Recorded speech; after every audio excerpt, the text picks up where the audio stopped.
नमस्कार दोस्तों, कैसे हैं आप सभी। दोस्तों, आप में से काफी सारे लोगों का कमेंट आ रहा था वीडियो पे कि सर मेरे क्रेडिट रिपोर्ट पे ओवर ड्यू अमाउंट शो कर रहा है, तो इस ओवर ड्यू अमाउंट को मैं कैसे रिमूव कर सकता हूँ, क्या इसका प्रोसीजर होता है। मेरे को लोन लेने में काफी प्रॉब्लम हो रही है, क्रेडिट कार्ड अप्लाई कर रहा हूँ रिजेक्ट हो जा रहा है, पर्सनल लोन रिजेक्ट हो जा रहा है। बैंक कह रही है कि अपना क्रेडिट रिपोर्ट जो है सही कीजिए, मतलब सिविल स्कोर ठीक कीजिए, आपके क्रेडिट रिपोर्ट पे नेगेटिव एंट्री है, ओवरड्यू दिखा रहा है। तो इसको कैसे ओवरड्यू को मैं रिमूव कर सकता हूं, क्या प्रोसीजर होता है। लेकिन उससे पहले आप ये जान लीजिए कि ओवरड्यू आ कैसे जाता है। यहां पर मोस्टली दो रीजन होता है, या तो एक आपकी गलती हो या हो सकता है कि आपकी गलती ना हो, बैंक की गलती हो। अब बैंक की गलती कैसे हो सकती है, जैसे आपका लोन क्लोज हुआ, आपने सारे टाइमली पेमेंट कर दिए और बैंक ने जो है क्रेडिट ब्यूरो को गलत रिपोर्ट दे दी कि आपका अमाउंट जो है ओवरड्यू में है, मतलब कुछ पैसे जो है आपने पे नहीं किए।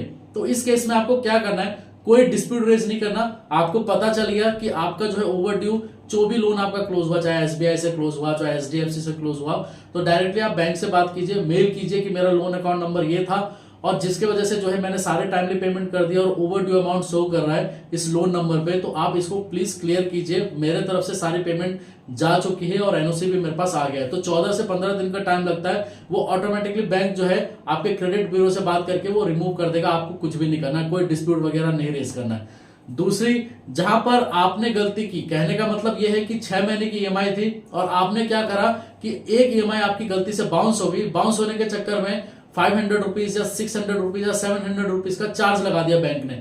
लेकिन आपने ईगो में ले लिया और आप कहने लगे कि मैं पेमेंट करूंगा ही नहीं, जो करना है कर लो। और आपने क्या करा कि जो 6 महीने की किस्त बनी थी आपकी, चाहे वो महीने की 5,000 ही क्यों ना हो, लेकिन आपने टोटल पेमेंट कर दी, लेकिन वो 500 रुपए छोड़ दिया आपने। एग्जाम्पल के तौर पर मैं अपना एग्जाम्पल दे रहा हूं। आप यहां पर देख सकते हैं कि मेरा एचडीएफसी का एक ईएमआई बाउंस हुआ, जिसकी वजह से 531 रुपए ओवरड्यू दिखा रहा है। अब ये 531 रुपए मेरे ऊपर है, मैं पे करना चाहूं या नहीं करना चाहूं वो मेरे ऊपर है। लेकिन जो ईएमआई बनी है, जो हर महीने की ईएमआई है, वो मेरे को पे करना ही पड़ेगा। अगर मैं पे नहीं करता ये 531 रुपए को, तो उस केस में क्या होगा कि इन फ्यूचर जब भी मैं कोई लोन लेने जाऊंगा तो ये 531 रुपए मेरे क्रेडिट रिपोर्ट पे ओवरड्यू अमाउंट के तौर पे शो करती रहेगी और बाद में फ्यूचर में लोन लेने में मेरे को प्रॉब्लम होगी। तो अगर आपका भी कोई ईएमआई बाउंस हुआ है और आप सोच रहे हैं कि मैं इसका पेमेंट नहीं करूंगा, तो क्या होगा, फ्यूचर में आपको जो है पे करना ही पड़ेगा। चाहे आज पे नहीं करो तो 1 साल के बाद फिर आपको पे करना पड़ेगा।